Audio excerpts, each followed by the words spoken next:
Pour la suite des épisodes, on est obligé de constater que, compte tenu du dynamisme très fort des productions animales aux Pays-Bas, production laitière, mais aussi aviculture et production porcine, il y a un trop-plein de déjections qui est assez évident, assez manifeste. Il y a 24% des déjections animales qui sont exportées du pays, donc il faut trouver des débouchés.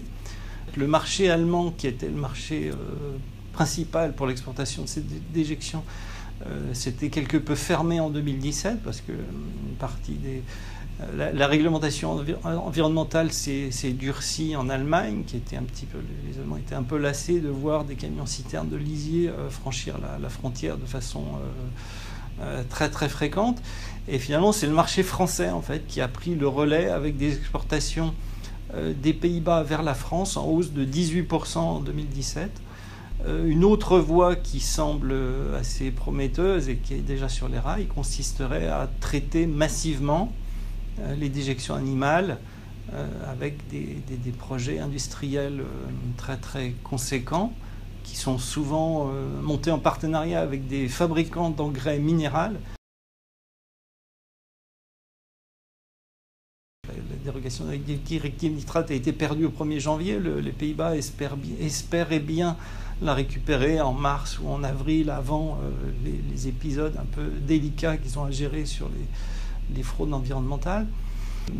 On a l'impression qu'il y a une solution, une sorte de plan B qui est exploré, en fait, qui consisterait à se passer de la dérogation, quitte à traiter encore plus massivement les déjections animales dans des complexes industriels.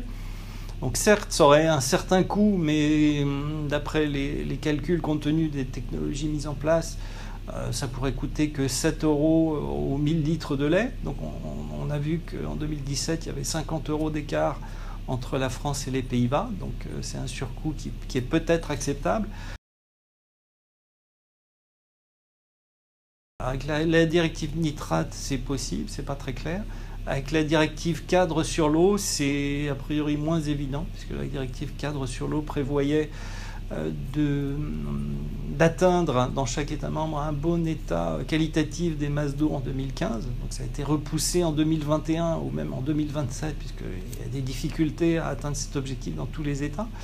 Mais a priori, cet objectif est assez peu compatible avec la nouvelle dégradation de la qualité de l'eau qu'on observe aux Pays-Bas depuis la fin des quotas laitiers. Donc les taux de nitrate remontent dans les masses d'eau de façon sensible.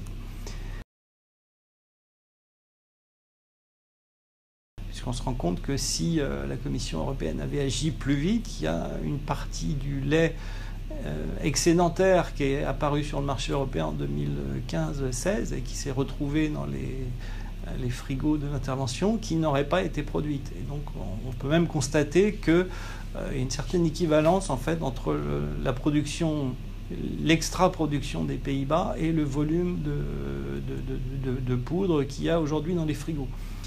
Même si les Pays-Bas n'ont pas abusé du tout de cet outil d'intervention, puisque, encore une fois, ils sont très performants pour exporter sur les marchés mondiaux. Donc on voit bien qu'en fait, ce sera très difficile dans les discussions politiques entre États de revenir à un contrôle direct de l'offre laitière, puisqu'un grand nombre de pays qui s'estiment avoir été lésés par 30 ans de quotas laitiers ne sont pas du tout prêts à revenir à un contrôle obligatoire de l'offre qui consisterait à partager une rente liée non plus à des quotas mais à ce contrôle de l'offre.